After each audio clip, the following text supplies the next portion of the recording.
Hello, hello. I'm Savannah. And I'm Elysia. And this is Burden of Proof. Welcome back, everybody.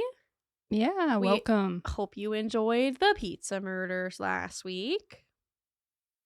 I did. Yeah, I did too. It was a good one. So, today, we don't have a lot of business up front. Just a little bit of business. Yep. I'm so excited because we get to say your name again. Okay, so a couple weeks ago, you guys know, we had a patron join us over on Patreon. I know, it's just weird because it's patron, and then Patreon. Yeah. And then sometimes it gets weird in and my if you head. have to say it too many times, it's one of those words that starts to feel unreal. One of our founding followers over there joined us in the free tier, and then we got the surprise of our lives this week when Patty fucking K joined us as a paid member. So thank you so much. Patty, this is not fake. She really is so excited. So am I. But she is so excited about this. I am. And I really want you to message us on Patreon and explain your name, because I really hope there's a story. Because when I'm saying her name like that, I'm not just cursing. Like, that's how her name is on Patreon. on Patreon. Yeah. So I'm excited about it, and really excited that you've joined us, and we hope we get to talk to you soon. Yeah. And this case comes out right before our live stream. Yes. Oh, happy Thanksgiving, everyone. Also, yeah, happy Thanksgiving. Can't believe I forgot to say that up front. I know. You know, land acknowledgement. We're living on stolen land. And Thanksgiving is a really weird holiday for me because I just am painfully aware of the horrors that the indigenous people went through. But I love macaroni and cheese. Yeah. So Same. I'm very thankful for you and our friendship. Yes. Thank you. You're I'm welcome. thankful. I'm thankful for all our listeners. Yeah. I'm thankful for you. I think especially in the last few weeks, November has been really hard for us. It's important to remember what we're thankful for. Yes. And what we're not thankful for. Again, remembering what we're thankful for. I'm thankful for Twilight. I'm thankful for Supernatural. Yeah, I'm thankful for the media that we have engaged in to help get us through. And you know what else I'm thankful for? I'm thankful that the New York Times Tech Guild is out of their strike, because I was really missing playing my Wordle and my connections every day. But Nicholas and I are diehards, and we did stop because they were on strike, and we got to go back. So that was fun. All right. Tell us what you're thankful for. What do we have this week? We have the Robertson family murders. Okay. Is this Thanksgiving related or adjacent? We'll say adjacent. It takes place around Thanksgiving. Okay. I think just before Thanksgiving. I think when I did the Thanksgiving case last year, I do remember seeing this case, but I don't remember the specifics. Okay. Before I picked, because last year I did the Guy family Thanksgiving. So if you're new here and you listen to this and you're like, I love a themed day, and I want to listen to more crime about my day, about this holiday, and you don't want to listen to me talk about the crimes done to the indigenous people, which I will do the entire day on Thanksgiving because I'm that person. You can go listen to the Guy family Thanksgiving episode. It's gnarly. Yes, it was. Yeah, that is one case that I do remember. Oh, I can't forget that one. Yeah. This one is not as it's probably as gruesome, just in a different way. Okay. One more thing before you start about the Guy family Thanksgiving. I can picture that kid's face in my head. For some reason, his little eyes just stare at me, and I can see it all the time. So, if you want to know what I'm talking about, it's on our socials, but yeah, he's creepy. Crispy R. With the crispy R's. Crazy. Okay. Our case today took place in Rock Hill, South Carolina. Oh my gosh, I know exactly where that is. For those of you who don't, it's an upscale suburb near the border of North Carolina, and the family at the center of it all, as I said, are the Robertsons. I don't even know if I realized that Rock Hill was in South Carolina because it's so close to the border. Yeah. Marino? Yeah. Earl and Terry Robertson had met at a college frat party and married in 1971. As is the case so often, the carefree Terry found comfort in the well-grounded Earl, as he was quite similar to her father, who was a military man. Both originally from Georgia, the pair moved to Rock Hill, where Earl pursued a career as an executive at a textile manufacturer, and Terry as a school teacher. The pair loved raising their 2 sons in Rock Hill and carved out quite the nice life for themselves, financially speaking, thanks to Earl's career, mostly, because, we don't pay teachers enough. Right. From the outside, the Robertsons seemed to have it all. They were well known and respected within the community. They had all the comforts and adventures one could ask for in life. And they were incredibly proud of their sons, Jimmy and Chip, who each got into fairly prestigious colleges. Oh, okay. Jimmy had gone off to Georgia Tech, and shortly after, Chip to Penn State. Okay. Yeah. Go off, Jimmy and Chip. In November of 1997, Earl and Terry were going all out to prepare, as they expected the entire family to be together for Thanksgiving, including Earl's mother, who lived in Georgia. Okay. On November 25th, 2 days before the holiday, Earl and Terry failed to show up for work and appointments. Earl's secretary called the police department to request a wellness check be done on him, and around the same time, Terry's friend, Debbie, went to the Robertsons' home to check on her.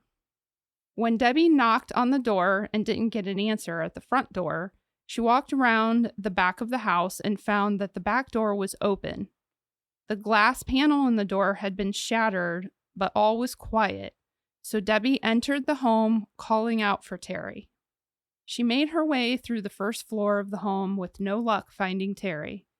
So she braved the stairs to the second floor, and right as she got to the top and turned, she found the body of Earl face down in nothing but a towel and covered in blood. Out of sheer panic, she ran past his body into the couple's bedroom, where she knew was the closest phone. Okay. Unfortunately, Debbie was even more horrified to find her friend Terry's body lying between the bed and the wall. Both areas surrounding the bodies were completely spattered in blood. This was a horrendously violent death they experienced. At the same time, she realized she was unable to get to the phone as it was on the nightstand behind Terry's body. And it also suddenly dawned on her that the killer could actually still be in the home. Yeah. So she ran back downstairs and tried to exit through the front door, but in all her panic, she couldn't get it unlocked. So she just started panicking and banging on the door. That's me. I can't work a lock on a normal day. Don't give me a key. I hate those things. So the officer that was dispatched to perform the wellness check arrived right as Debbie is banging and trying to get out of the front door. And not knowing that the back door was open, he motioned the hysterical Debbie to come to a window in the living room and open it so he could help her get out. Right. After he helped her out, she repeatedly screamed, "They're dead, they're dead." So he put her in the back of the patrol car while he called for backup. Right. Once the lieutenant officers arrived and Debbie calmed down, she told them that, I found my friend and her husband dead in the house, but that she didn't see anybody else in the house. Still, they had to be careful. Right. So, detectives made their way in, and they say that the scene was incomparable to any other that they had processed. It wasn't just blood spattered on the walls, but near Earl was also brain matter on the wall. The cause of his death seemed obvious, though the medical examiner would confirm major blunt force trauma. One imprint left on Earl's back stood out to detectives as being different from the rest. It was a deep linear bruise that was directly in the middle of his back, from the nape of his neck to about mid-waist, and it was about 2 inches wide. That's really specific, yeah. Yeah. Detectives found there was even more blood surrounding Terry, and though she clearly had some blunt force injuries, she likely died from the multiple stab wounds and lacerations, including one across her neck and jawline. Oh my goodness. The knife used was a large 10-inch serrated kitchen knife, which they found broken in the bed. Okay. So much force was used in the stabbings that the blade was broken and pieces were found on the bed alongside it, as well as embedded in Terry's skull. Yeah, I'm not surprised by that, unfortunately. The first real clue they had, though, when it came to motive, was next to her on the floor. Earl's wallet laid open, and there were clearly credit cards missing. So, they immediately contacted credit card companies to flag the accounts for use. While they acknowledged that it could have been a burglary gone wrong, they weren't totally set on that theory for a few reasons. Number one, upon inspection, most of the shattered glass from the back door was outside, indicating that someone smashed it from the inside, and there were no other signs of forced entry elsewhere in the home. So, like, the lock wasn't broken on that door, and I don't know why people that try and stage things... They're not smart. This is one of the biggest things that tips people off. If you're going to smash a window, go outside. Do it from the outside. Yeah. Just saying. I'm not trying to tell people to do crime, but... Well, if you're going to be stupid, like, be smart about it. Yeah. Number two, there wasn't a whole lot else disturbed or missing in the house, including thousands of dollars worth of real silver that was set out along with their china in preparation for Thanksgiving. Number three, due to the brutal nature of the crime, detectives believed the killer likely knew the Robertsons. Yeah, that's not random. And the final thing was that Terry's friend Debbie was still on the scene, and she informed officers that the Robertsons' elder son Jimmy had recently moved back in with them, and their younger son Chip may also be home for Thanksgiving, yet there was no sign of them.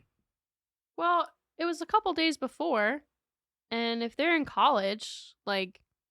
Well, yeah, but she said Jimmy had just moved back in. He wasn't just coming for Thanksgiving. Chip would just be coming for Thanksgiving. That was quickly, on their radar, for sure. That was on their radar. But luckily, they found a note left by Jimmy saying that he was driving up to Philadelphia to pick Chip up. Okay. So. From South Carolina? Yes. To Philadelphia. Like in Pennsylvania. Mm-hmm. And he had to leave a note because they didn't already discuss that? Mm-hmm. Okay, I'm just gonna throw that out there. That's on my mind. Now I don't know. I'm just thinking that's a little weird. Now, being that this was in 1997. Oh, see, okay, I didn't realize.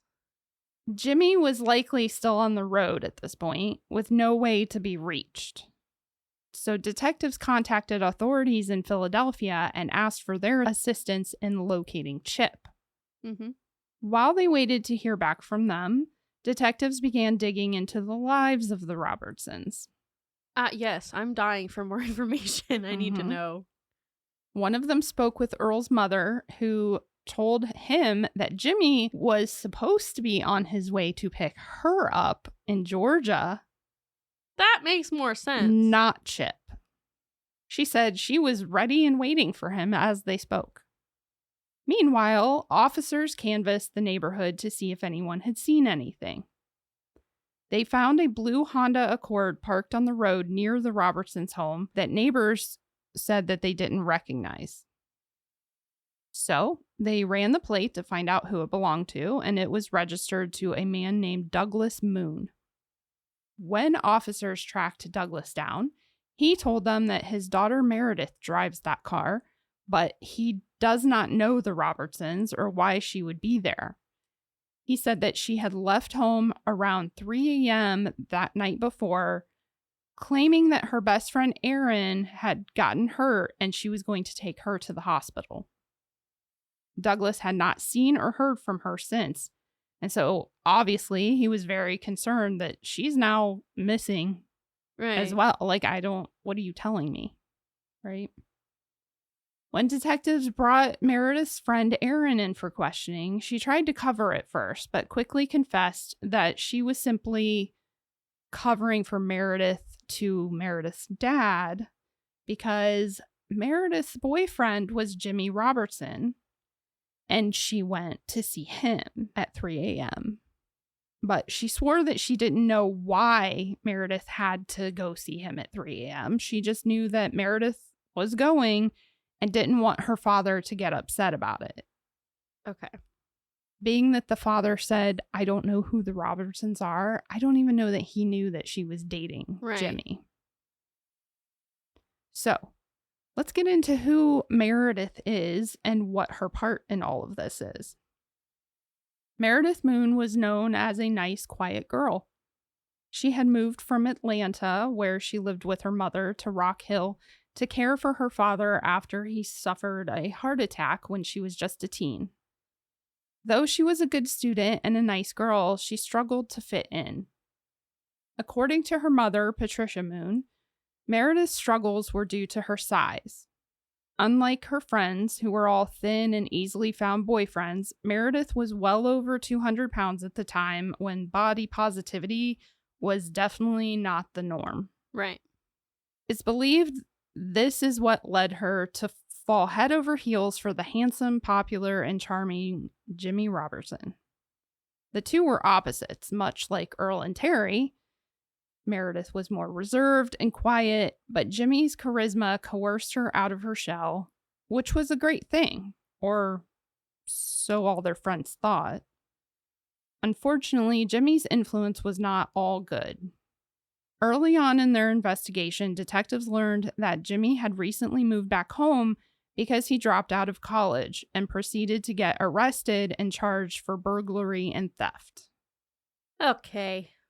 Sometime after getting out of prison for that, he failed to hold down a steady job and was evicted from his apartment. Earl and Terry let him move into the basement, but Jimmy continued down the wrong path, which included abusing drugs and alcohol. It's reported that he and Chip would snort Ritalin together, and that he eventually got Meredith using as well. According to Erin, Meredith's best friend, it was just Meredith's way of fitting in with Jimmy. She also says that he was known for having wild mood swings or manic-like episodes, and it was obvious he was manipulative with Meredith. So, at this point in the investigation, detectives heard back from the Philadelphia police and got in contact with Chip. His reaction shocked them. He didn't seem the least bit upset at the news that his parents were dead, but he told them he knew nothing about it. Huh. That doesn't make any sense. Mm-hmm. If this was a surprise, I feel like you would have some reaction. Mm-hmm. He had been in Philadelphia the entire time and had an alibi.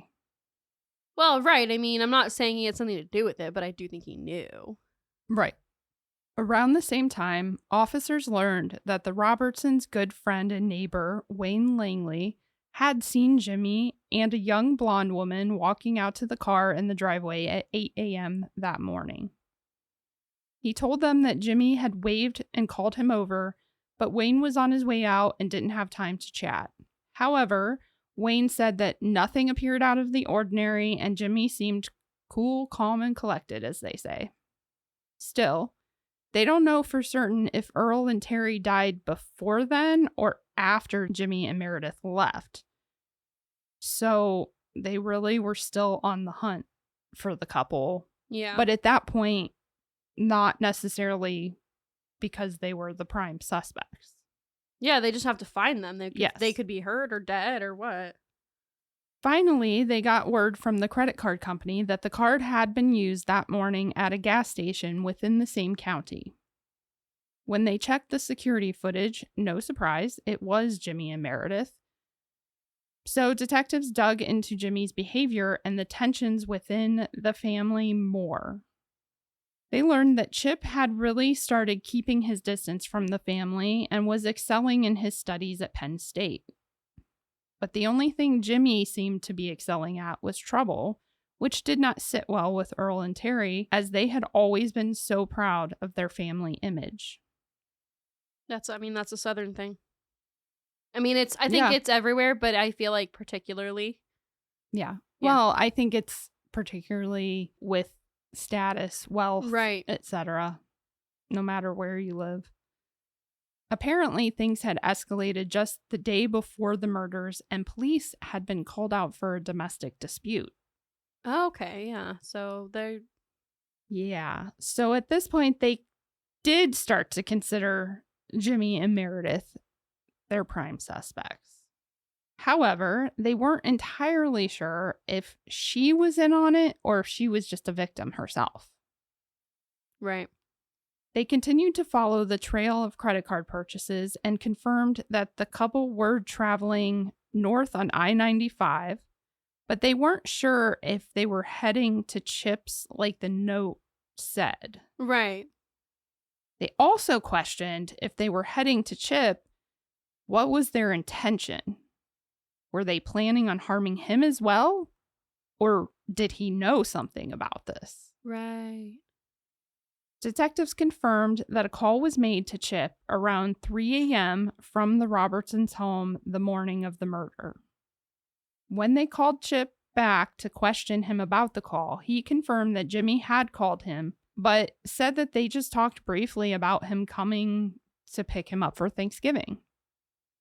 The detective did feel that Chip was being evasive and answering repeatedly in a pattern that implied he may actually be hiding something. So they had the Philadelphia PD set up a surveillance team outside of Chip's apartment. And that night, Jimmy and Meredith pulled up in front of the building, and police approached with weapons drawn as they did not know if the couple were armed. Right. We don't know what you're doing. They immediately separated the two and took them both into custody. During questioning, Jimmy remained unemotional, even cold, and seemingly calculated. The detective who questioned him said he believed Jimmy was almost trying to challenge him. So, yeah, like prove it. Yeah. Yeah. So they took a break and shifted their focus to Meredith. She was clearly nervous, and they quickly figured out that she would be key in making the case against Jimmy. Meredith explained that Jimmy had called her in the early morning hours and said that they needed to drive to Philadelphia that day to pick up Chip.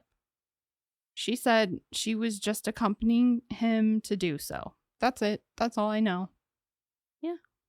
But when the detectives continued pressing her, stating what they found and that they believe she was there for it, but they understand she may be a victim herself, she eventually cracked. Yeah. What she described is as horrifying as you would expect given the crime scene. Jimmy did in fact call her close to 3 a.m. and told her she needed to come with him to Philadelphia. But when she got to the Robertsons' house, he was very agitated.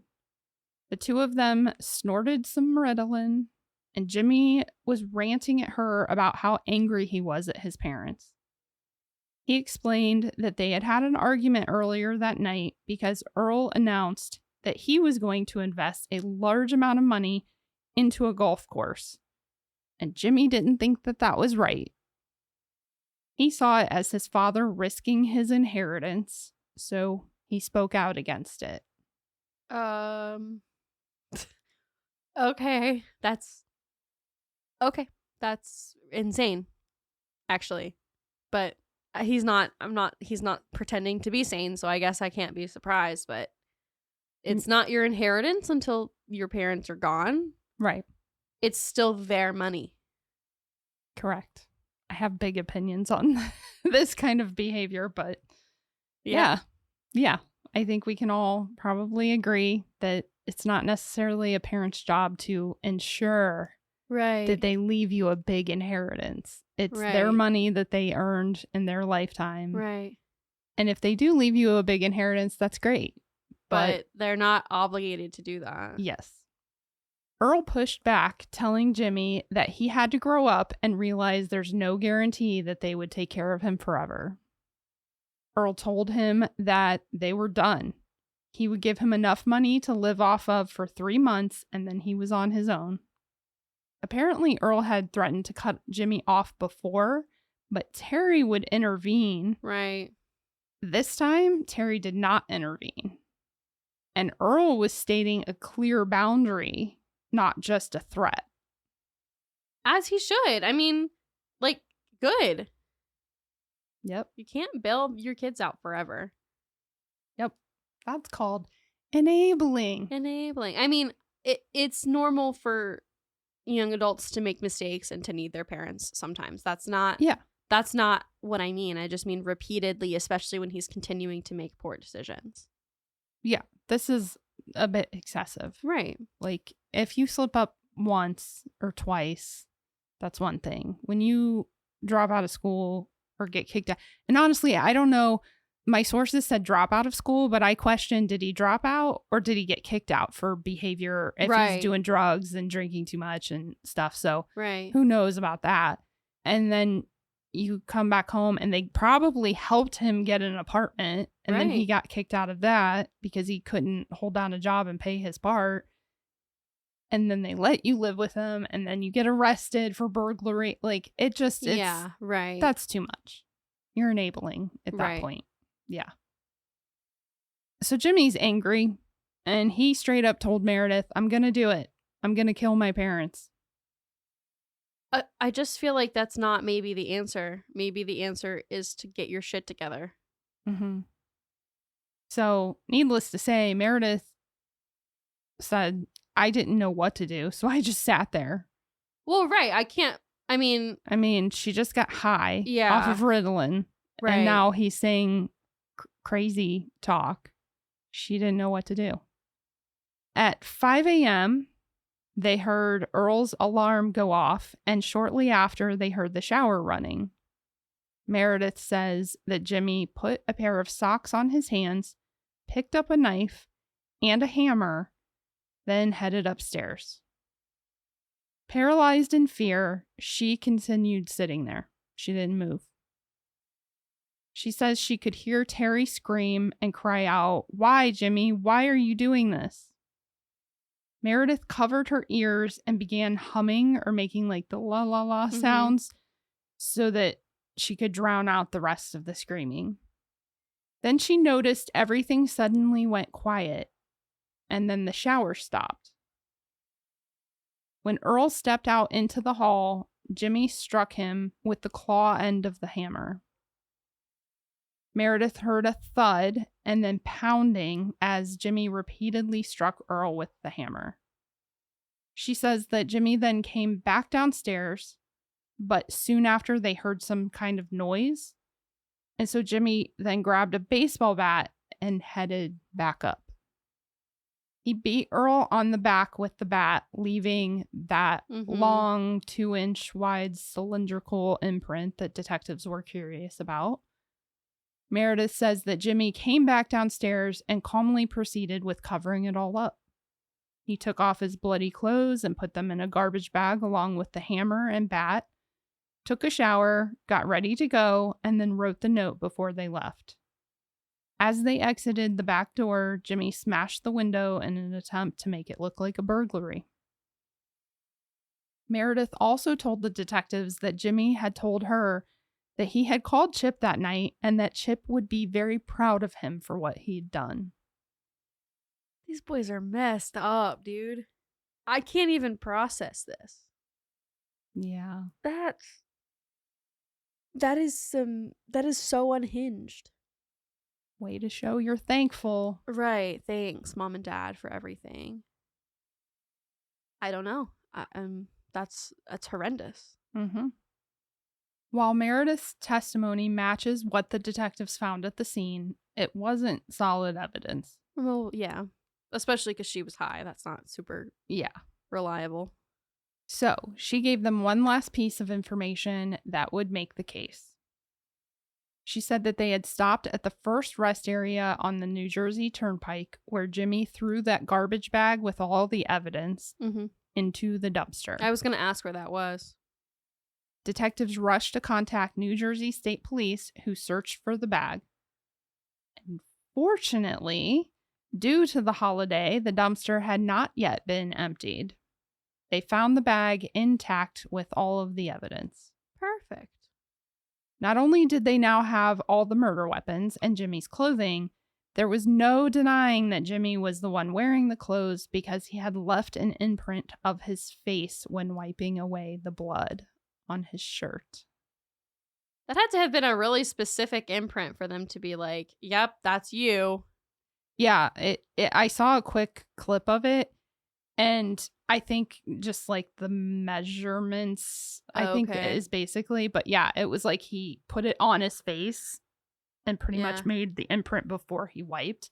So the wiping wasn't that big of a thing, and it just sort of like took, So it's not an exact science, but no, but like close enough. Yeah. It would be difficult for him to say, no, it wasn't me. Yet what are the chances that somebody exactly your size and yes, they broke in and stole your clothes and socks? Yes. I don't know. Those darn kids be doing that. That might be one of the weirdest pieces of evidence we've talked about. Like, that's really specific. Mm-hmm. The evidence was damning enough, but Meredith did make a plea deal with the prosecution.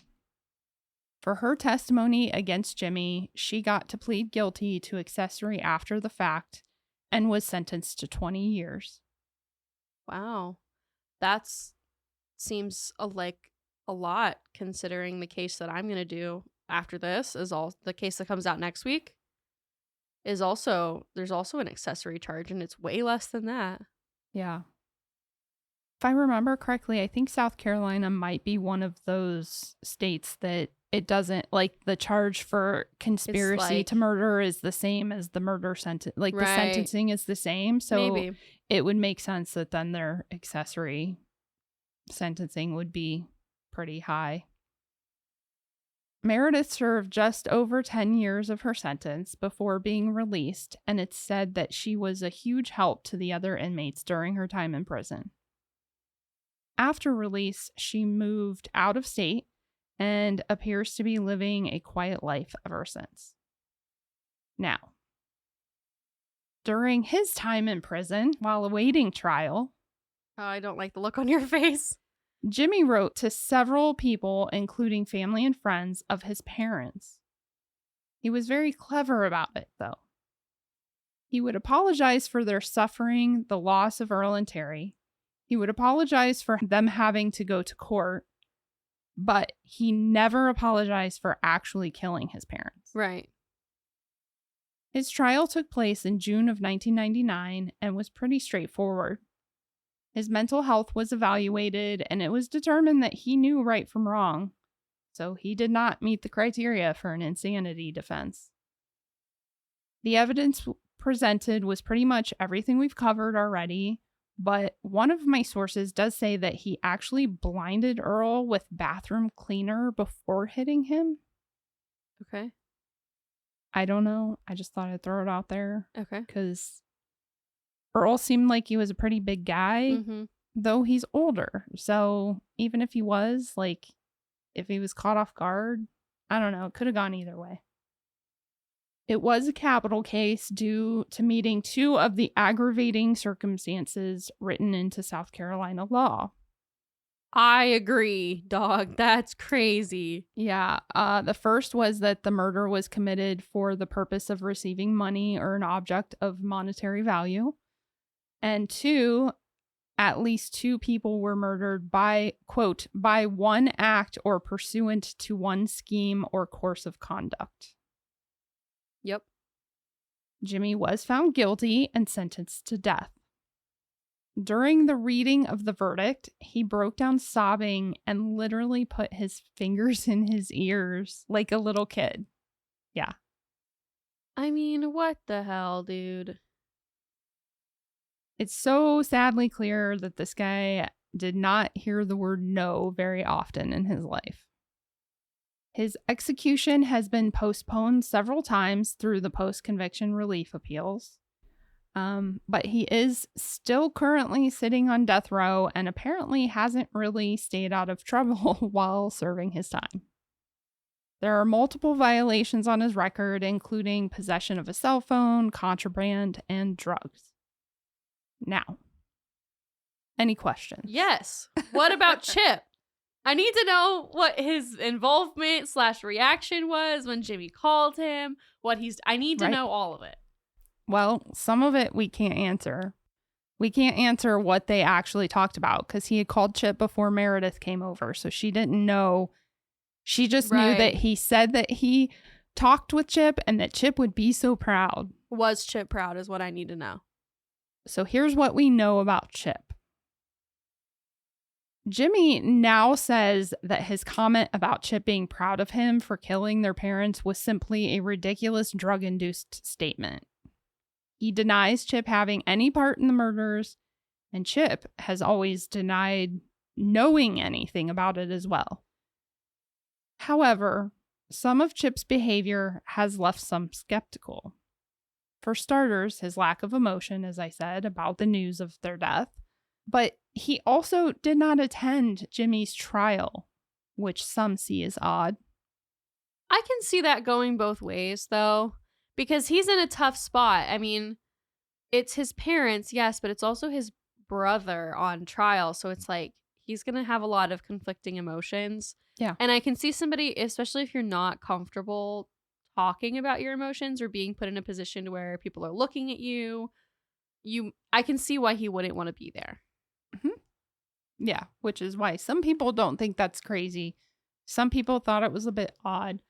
But probably more than that is what he did after the murders, though. Okay, go ahead. So, reminder, we're in Rock Hill, South Carolina. Like, it's a relatively small town. Mm-hmm. Everybody kind of knows everybody. Everybody talks. And it was reported to the local detectives, sheriffs, whoever, that Chip hosted several parties in the Robertsons' home after they were killed, where he would have guests take black lights into the hall and master bedroom so that they could see the blood stains and spatter. Wow. She's just sighing. I'm trying to think about, that seems so insane. Mm-hmm.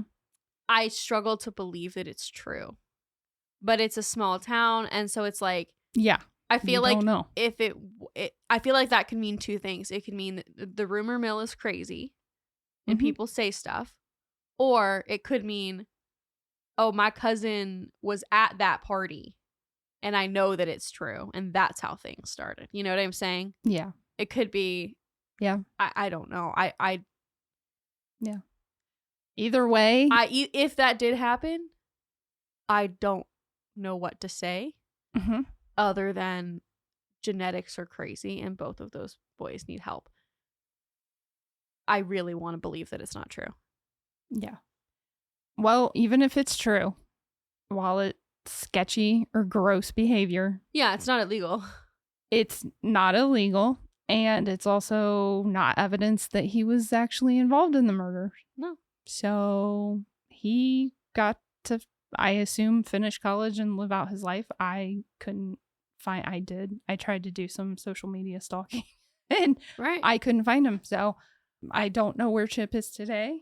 I think Jimmy and him talk at least by phone, but I don't know how often. But yeah, Jimmy says no.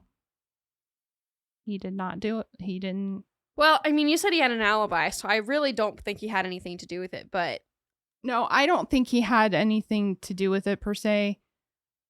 I just think that it's possible that during that phone call, Jimmy may have said, I'm gonna kill them. And he was just like, okay. Right. You know, like just because that kind of seems like his demeanor about everything is like just indifference to the whole thing. Huh. So weird. Which is super weird, right? So bizarre. I guess we never know. There was some talk, I just couldn't confirm it. There was some talk about mental health issues in the family, that Terry actually may have suffered from mental health issues, and that obviously Jimmy did, but not to the point where you can use it in an insanity defense. Right. So it's entirely possible that Chip also suffers from something, and that's why he's indifferent, and you never know. Well, thank you for Happy Thanksgiving. Bringing it. Happy Thanksgiving, you guys. Please don't murder your family. Yeah, even though there's a lot of wanting to this Thanksgiving in particular. Yeah. And you know what? We will talk to you next week. I don't know what to say on that one. Do you have an emoji for this week? Turkey, I guess. Yeah, leave us a Thanksgiving emoji. Yeah, leave something Thanksgiving. If you leave anything Thanksgiving related on any of the posts about this case, you'll be entered in for Sunday shoutouts on our stories on Instagram and Facebook. And other than that, you can find us on Patreon. The link is in our bio. All of our sources are in the doobly-doo. And the doobly-doo. That's a long story. That's a Dear Hank and John podcast reference that I just didn't even realize wasn't mainstream. So if you're a nerd fighter, you get it. If you're not, you're like, what is a doobly-doo? It's the description. Check in our description. And now we know. Yeah, I probably have said that before too. I know you've said doobly-doo. I don't think I've kept it, and I don't think we've actually kept it, but I'll keep it this time. That's what that means, is in the description. And we'll talk to you next week. Gobble, gobble. Go eat that mac and cheese, guys. Till next time. Bye. Bye. Thanks for listening, guys. Find us on Instagram and TikTok at Burden of Proof Pod, and email us at burdenofproofpod@gmail.com.